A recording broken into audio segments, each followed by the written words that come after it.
저도 사실 그날 받았던 충격 중에 가장 큰 충격이에요.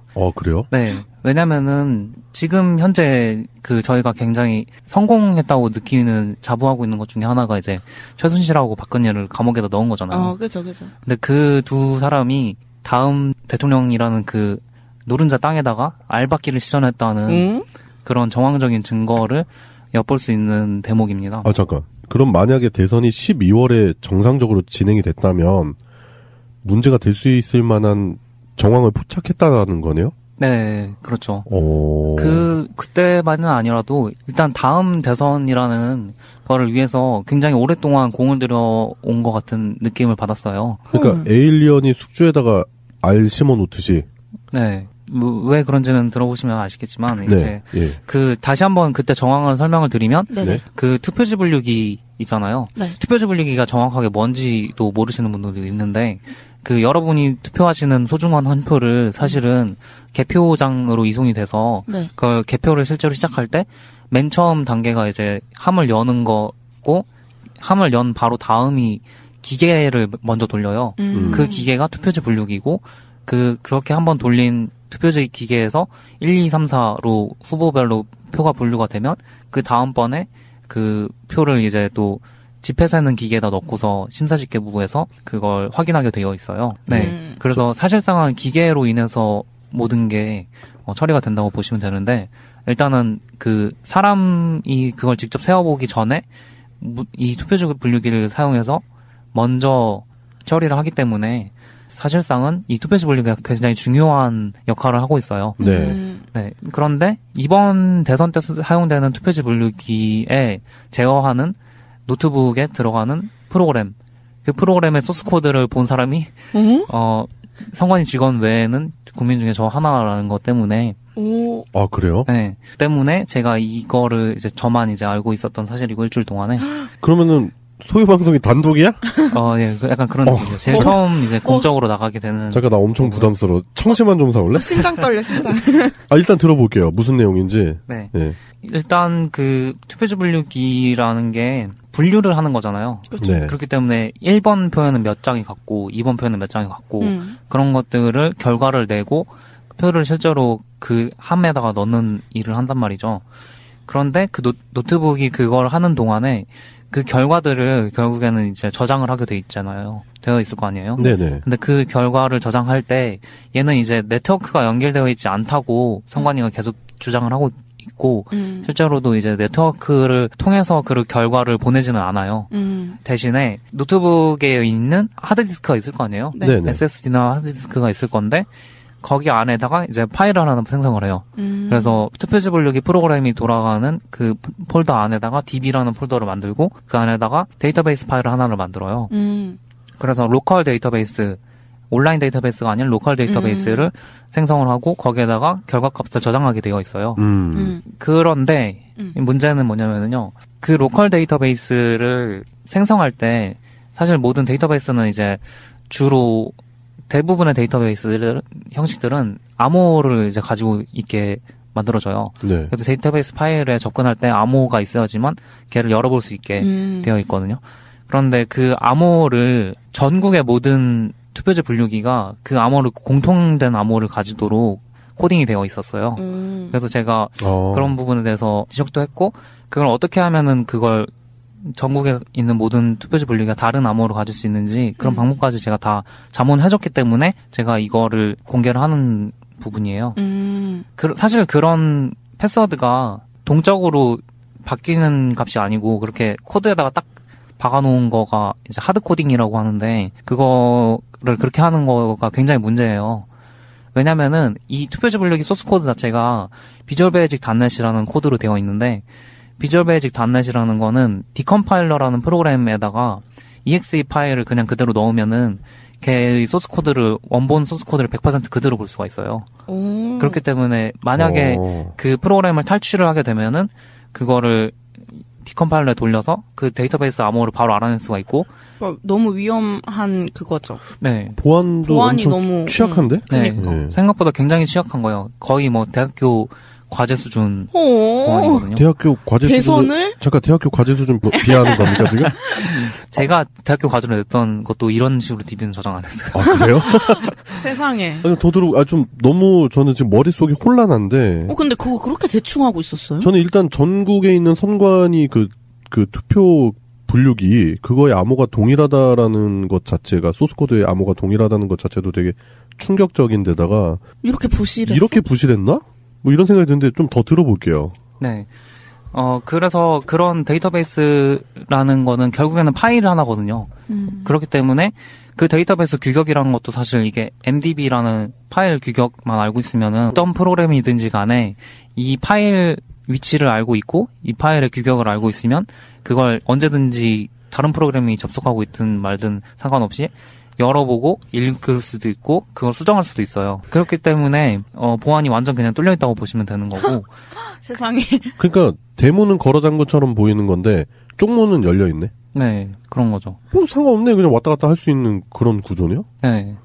그런 상태인 거죠. 외부 프로그램이 그런 것들을 이제 영향을 줄 수 있는 여러 가지 루트가 많이 뚫려 있는 상태라서 제가 그런 부분도 다 어떻게 하면 막을 수 있는지 그런 방법들을 다 알려줬기 때문에 지금 이 얘기를 하는 겁니다. 그러니까 보안점에 대해서 자문을 다 해놓으신 상태에서 네. 말씀을 하시는 거다. 네네. 예. 그래서 이런 것들이 거기서도 실제로 계속해서 직원이 묻는 게 실제로 그럼 어떻게 이런 허점을 어떻게 이용할 수 있느냐 당일날에 네. 그걸 물어봤는데 투표지 분리기 뒤쪽에 보면은 USB 포트가 있어요. USB 포트가 노트북 네네. 보시면 아시겠지만 양 옆이랑 네, 다 뒷부분 같은 데 있잖아요. 네네. 근데 오히려 투표지 분리기에 들어간 노트북은 양옆이랑 뒤에는 없고 투표지 분리기 본체 뒷부분에 그게 있어요.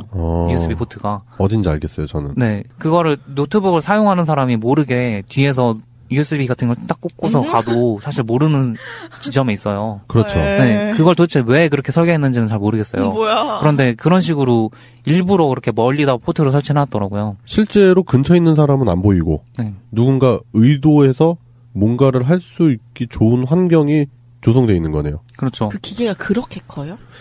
좀 커요. 굉장히 커요. 테이블 네, 이렇게 한 커요. 테이블 크기 정도. 그렇기 때문에 그거를 악성 코드가 아까 그런 데이터베이스 파일을 접근한다든가 그 프로그램의 동작에 영향을 줄 수 있는 악성 코드를 자동 실행할 수 있게 만든 USB를 뒤에다가 몰래 이렇게 딱 꽂고 갔을 때 그 프로그램이 그 바이너리를 탈취해서 데이터베이스를 접근한다든가 그 프로그램 자체를 이제 영향을 줄 수가 있다. 그러면 그 한 군데에다가만 USB 꽂아서 해가도 전국에 있는 거 다 알 수 있는 거 아니에요? 그런 건 아니죠. 그거 하나만. 근데 그렇게 암호가 되는 다 거지만. 똑같은데? 그렇죠. 암호가 다 똑같기 때문에 그 암호를 미리 알고 있다면은 그니까. 훨씬 더 악성 코드를 만들기 쉬워지는 거죠. 잠깐. 제가 여기서 소설 하나만 좀 쓰고 갈게요. 제가 지난 총선 때 개표 참관을 했다는 거 아닙니까? 네. 그죠. 그 투표 분류기가 자주 고장나요. 맞죠? 송도님도 심지어? 봤죠? 네, 저도 굉장히 자주 고장이 나는데 그러면 이제 선관위 직원들이 초동 조치로 뭘 하냐면 그 스프레이 타입의 에어브러쉬로 한번 불어줘요. 뭐 과열돼서 그런 건가 아니면 먼지 때문에 그런 건가 불어주는데 안 되면 AS 직원이 들어옵니다. 외부인이 들어온다는 거죠. 근데 그 외부인이 들어와서 수리만 하고 가야 되는데 다른 일을 한다면 헐. USB를 갖고 들어오는 건 수색을 안 하거든요. AS 직원은 뭐야. 프리패스예요. 너무 그 AS 직원이 선관이랑 그게 확인이 되면 그냥 경찰도 수색 안 하고 그냥 바로 통과가 되고. 그 영화에서 자주 보던 그 청소부 옷 입고 이거 카드 입고 하고는 그냥 들어가는? 잠깐 더 들어봐. 근데 그 AS 직원이 본체를 봐야겠는데요 하고 본체 쪽으로 가서 넣다 빼는 거는 누구도 감지하기가 힘들어요. 그렇죠. USB 포트를 무슨 그 마금 장치로 완전히 막아놓고 피스로 찍어놓고 거기다 봉인질을 해놔서 이걸 사용할 수 없다라는 게 확실히 보이지 않는다면 제가 방금 말씀드린 그런 소설도 가능한 거 아니에요? 그렇죠. 그런 것들이 충분히 가능한 상황이고. 영화에서 진짜 많이 봤는데 네. 그렇게 부실한가 싶었거든요. 영화 보면서. 네. 저렇게 해서 지나갈 수 있을까? 근데 할 수 있는 환경이었네 우리나라가. 예, 이제 좀 더 들어볼게요. 그런 것들이 충분히 일어날 수 있는 상황이라서 네. 그런 것들을 현장을 사실은 몰라요. 그 기계 보안 담당하는 사람들이랑 만드는 사람들은 사실 현장이 얼마나 그런 일들이 일어날 수 있는지 모르는데 그걸 몰라서 설계를 그렇게 했다고는 생각이 안 되거든요. 그걸 아는데도 그런 식으로 설계를 했다고 저는 생각을 하기 때문에 그걸 누가 설계를 했는지 정말 선관위는 꼭 밝혀야 한다고 생각을 해요. 그런데 제가 거기 가서 이제 봤던 놀라운 게 뭐냐면은요. 그 전국으로 동일하게 가는 그 DB 패스워드가 네네. 무려 미륵으로 끝난다는 점이에요. 에? 미르 K.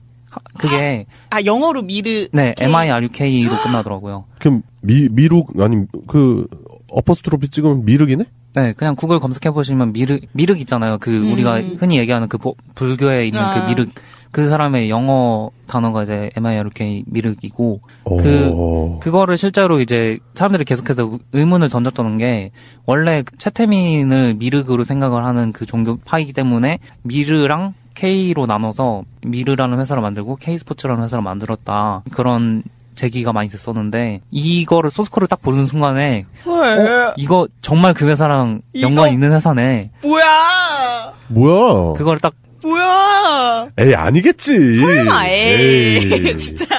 그렇죠. 근데 무리하게 그런 동일한 패스워드를 전국에 동일하게 사용하도록 만들었다는 것도 의문인데. 좀 심각한데요. 그럼. 네. 패스워드 누가 만든 건지. 누가 만들었는지가 큰 의도로 만들었을까라는 생각이 들 수밖에 없는데요. 그렇죠. 그 데이터베이스 패스워드를 누가 만들었는지, 누가 결정했는지 그거에 대해서 선관위가 답변을 내놓아야 할 것이고요. 네, 답변 내놔야겠네요. 당연하죠. 네. 왜냐면은 그 미륵, 이 최순실 박근혜 국정농단 이후로 미륵 K, 미륵 이런 부분에 대해서 시민분들이 경기를 일으킵니다. 그런데 무려 5월 9일 대선이 코앞인데 거기에 써야 되는 소스 코드의 암호 일부가 미륵이라고요. 네. 아니 무슨. 야, 이거 그게 그렇게 흔한 단어가 아니잖아요. 그 송병호님 그거 보셨을 때 완전히 예, 저는 소름이 막 끼쳐가지고. 그러니까 나도 저도 지금 완전 소름 끼쳐 말도 안 있어요. 돼. 녹음하는데 막 지금 막 등골이 막 지금 날씨가 그렇게 안 더운데 막 땀이 차네 자꾸. 그때 그걸 제가 발견했을 때가 저녁 6시 이럴 때였는데 그때 당시에는 보안자문회의에 참석했던 모든 사람이 다 가버린 상황이었어요. 그래서 저만 사실은 거기 남아있는 유일한 사람이었고. 아니 왜 송병호님은 남았어요? 다른 직원들만 있었던 거예요. 그거 관련된 사람들만 보안 담당 선관위 직원하고 그 기계 프로그램을 만든 회사 사장하고 그 프로그래머 한 명, 이렇게 3명이 저를 계속해서 제가 소스코드를 보는 저를 계속해서 감시하는 사람 3명이 붙어 있었고 그런 시점에서 제가 이제 그걸 발견했기 때문에 그날 자문회의에 참석했던 다른 국회의원이라든가 그 다른 시민단체 의원들은 그런 사실에 대해서 사실 모르고 간 상황이었고. 그러니까 송병호님 그날 남아 있었던 이유가 그거를 끝까지 뭔지를 볼 권리가 있으니까 네네. 그걸 다 확인을 하고 가려고 했었던 네. 거고 그런 상황에서 나머지 같이 참가했던 분들은 별 의미가 없다고 생각하고 일찍 다 집에 가신 거고. 네. 그런데 송병호님 그걸 확인하려고 하니까 그 주변에 그 선관위 직원들이 자리를 뜨지 못하고 있었던 상황이네요. 네. 그것도 직원들은 서가지고 3명이서 뒤에서 서가지고 제 바로 뒤에서 이제 계속 저를 보고 있는 거예요. 얘가 뭐 보고 얘가 네. 이거 볼까 말까 하면서 완전히 그거지.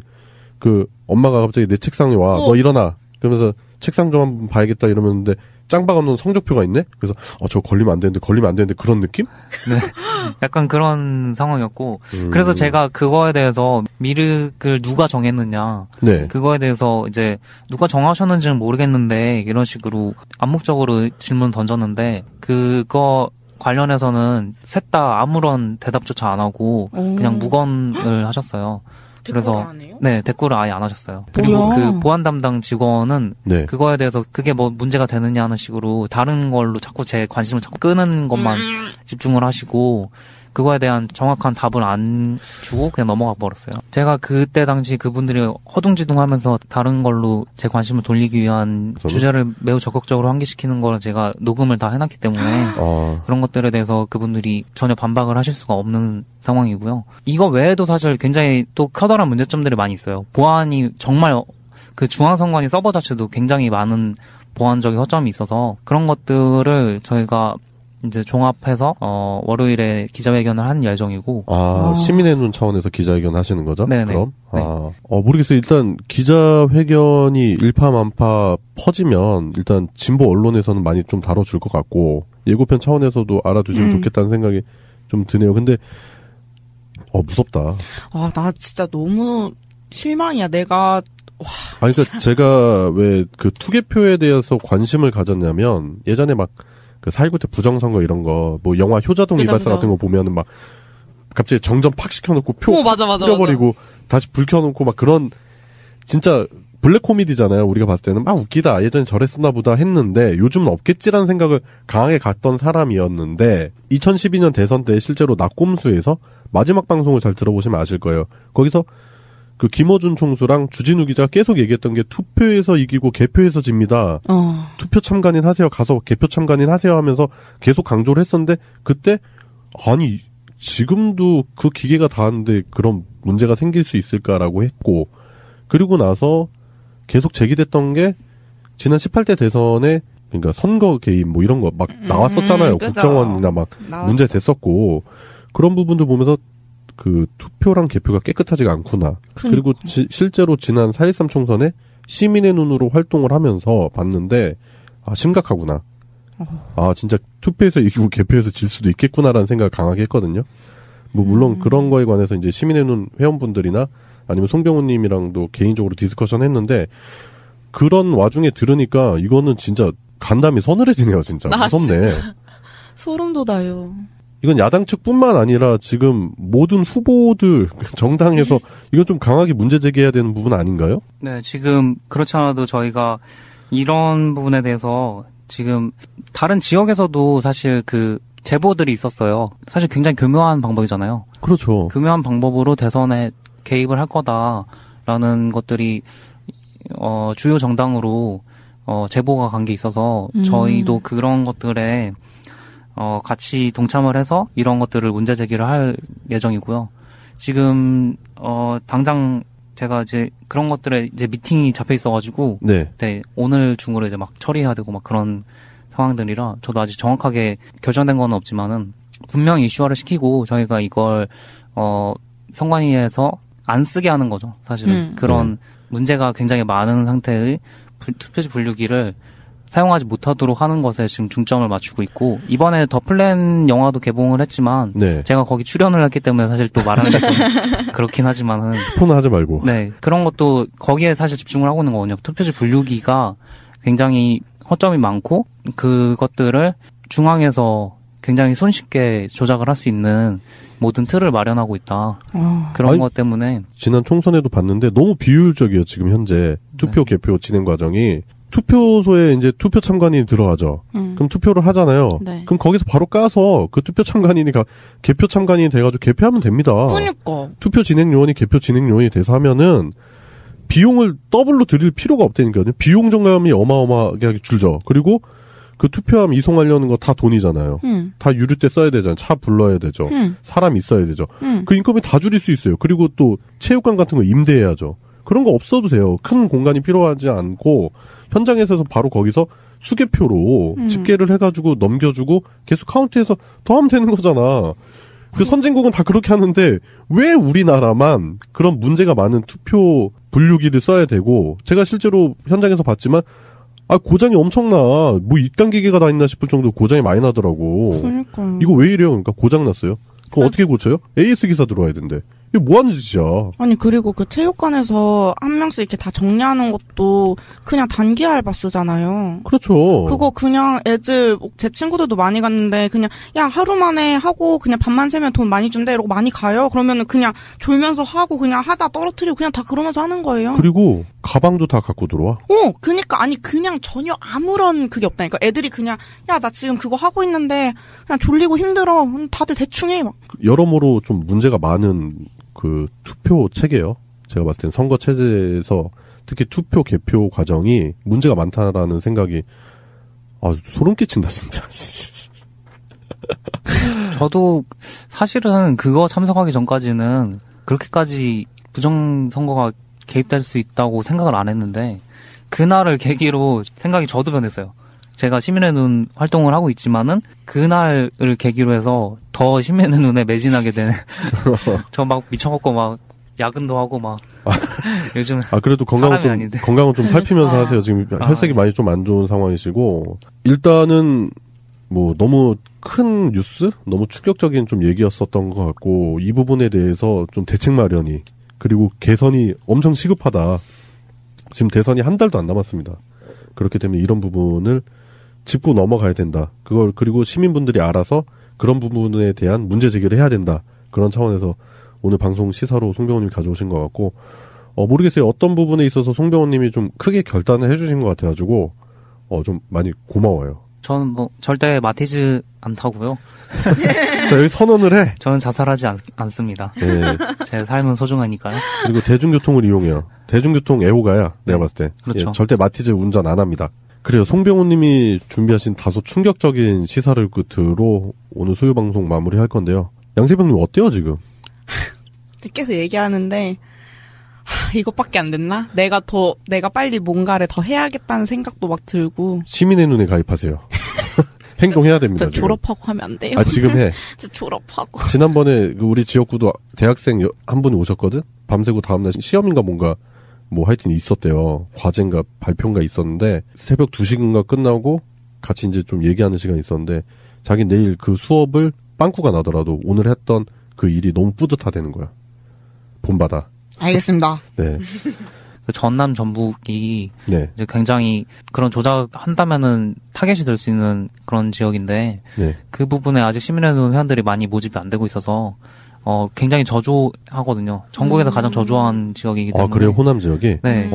전남 특히 전남 분들은 지금 전북 분들은 또 굉장히 열심히 해주고 계시던데 네. 전남 분들은 하루빨리 시민의회에 가입하셔서 저희와 동참해 주셨으면 감사하겠습니다.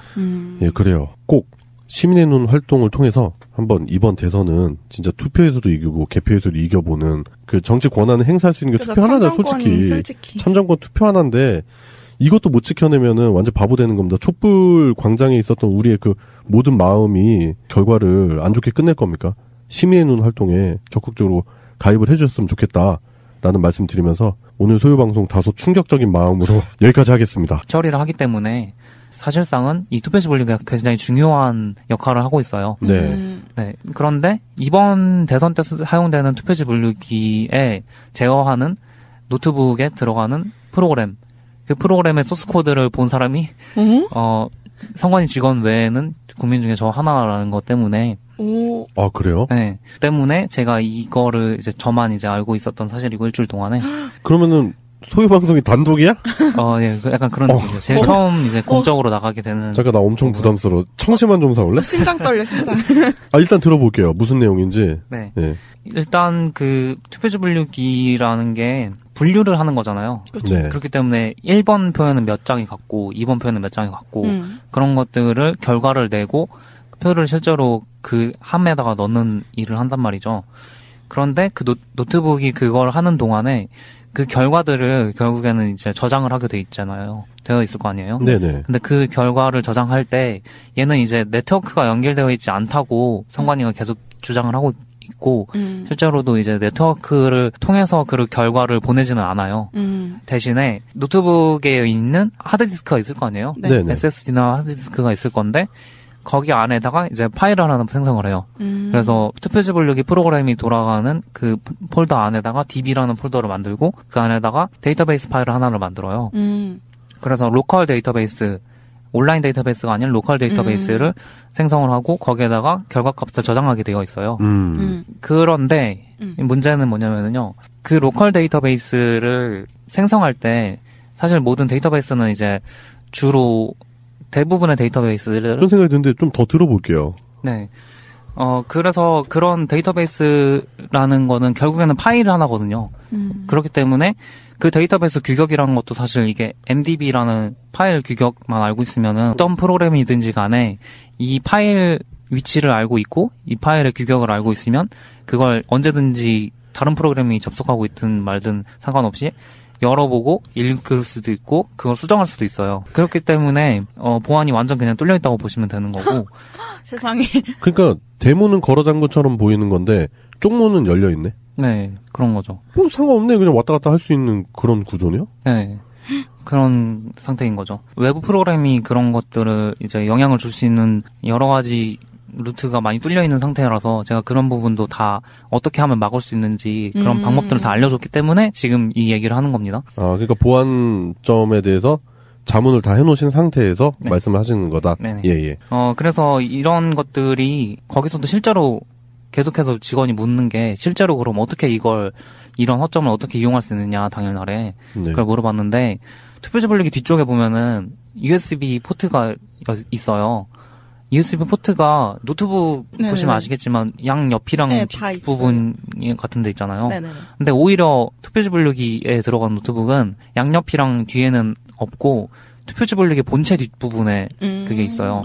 USB 포트가. 어딘지 알겠어요, 저는. 네. 그거를 노트북을 사용하는 사람이 모르게 뒤에서 USB 같은 걸 딱 꽂고서 가도 사실 모르는 지점에 있어요. 그렇죠. 네. 그걸 도대체 왜 그렇게 설계했는지는 잘 모르겠어요. 뭐야? 그런데 그런 식으로 일부러 그렇게 멀리다 포트를 설치해놨더라고요. 실제로 근처에 있는 사람은 안 보이고 네. 누군가 의도해서 뭔가를 할 수 있기 좋은 환경이 조성되어 있는 거네요. 그렇죠. 그 기계가 그렇게 커요?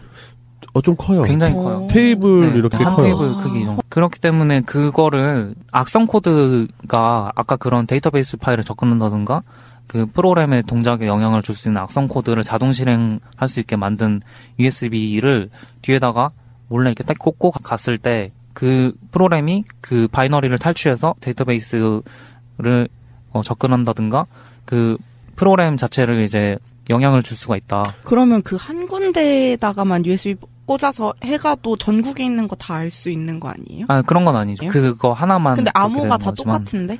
그렇죠. 암호가 다 똑같기 때문에 그 암호를 미리 알고 있다면은 그니까. 훨씬 더 악성 코드를 만들기 쉬워지는 거죠. 잠깐. 제가 여기서 소설 하나만 좀 쓰고 갈게요. 제가 지난 총선 때 개표 참관을 했다는 거 아닙니까? 네. 그죠. 그 투표 분류기가 자주 고장나요. 맞죠? 송도님도 심지어? 봤죠? 네, 저도 굉장히 자주 고장이 나는데 그러면 이제 선관위 직원들이 초동 조치로 뭘 하냐면 그 스프레이 타입의 에어브러쉬로 한번 불어줘요. 뭐 과열돼서 그런 건가 아니면 먼지 때문에 그런 건가 불어주는데 안 되면 AS 직원이 들어옵니다. 외부인이 들어온다는 거죠. 근데 그 외부인이 들어와서 수리만 하고 가야 되는데 다른 일을 한다면 헐. USB를 갖고 들어오는 건 수색을 안 하거든요. AS 직원은 뭐야? 프리패스예요. 너무 그 AS 직원이 선관이랑 그게 확인이 되면 그냥 경찰도 수색 안 하고 그냥 바로 통과가 되고.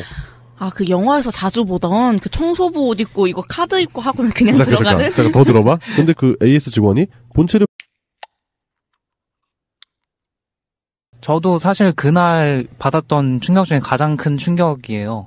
그래요? 네. 왜냐면은 지금 현재 그 저희가 굉장히 성공했다고 느끼는 자부하고 있는 것 중에 하나가 이제 최순실하고 박근혜를 감옥에다 넣은 거잖아요. 그죠. 근데 그 두 사람이 다음 대통령이라는 그 노른자 땅에다가 알박기를 시전했다는 그런 정황적인 증거를 엿볼 수 있는 대목입니다. 잠깐. 그럼 만약에 대선이 12월에 정상적으로 진행이 됐다면 문제가 될 수 있을 만한 정황을 포착했다라는 거네요? 네, 그렇죠.